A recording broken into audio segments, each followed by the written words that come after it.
याआधी मी माझ्या एका फ्रेंडची स्टोरी तुम्हाला सांगितली होती की तिच्या दिराची मुलं तिला सांभाळावी लागतात.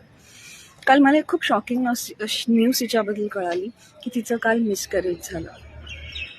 जगाला वाटताना असं वाटेल की मिसकॅरेज झालं, ठीक आहे, होईल, पण त्यामागे ते असंच नाही झालं. त्यामागे बरेच रिझन्स आहेत. ती बिचारी इतकी ओव्हरलोडेड ऑलरेडी फील झाली की विदिन 1 year ऑफ मॅरेज अचानक तिच्यावर दोन ऑलरेडी जी 8-10 वर्षाची 12 वर्षाची मुलं आहेत त्यांची जबाबदारी टाकली गेली.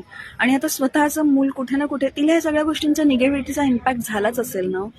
आपण बऱ्याचदा ना ह्या गोष्टी इग्नोर करतो की आपल्या घरात काय अधर्म होतोय. मी सांगू का, प्रत्येक जणांना ही जबाबदारी घेणे खूप गरजेचं आहे. मग तो हजबंड असो किंवा वाईफ असो किंवा घरातले सासू सासरे आई वडील जे कोणी असतील. आणि मोस्ट इम्पॉर्टंट मला त्या फ्रेंडबद्दल म्हणायचं, त्या रोलमध्ये ज्या डॉटर इन लॉज आहेत, प्लीज स्वतःसाठी उभं राहायला शिका, नाही म्हणायला शिका, तेही पोलाइटली. मी सांगू का, जर आपण आपल्या आयुष्याचं एवढं नुकसान करून घेणार असाल ना डिअर डॉटर इन लॉज, खरंच काही फायदा नाही आहे, काही फायदा नाही.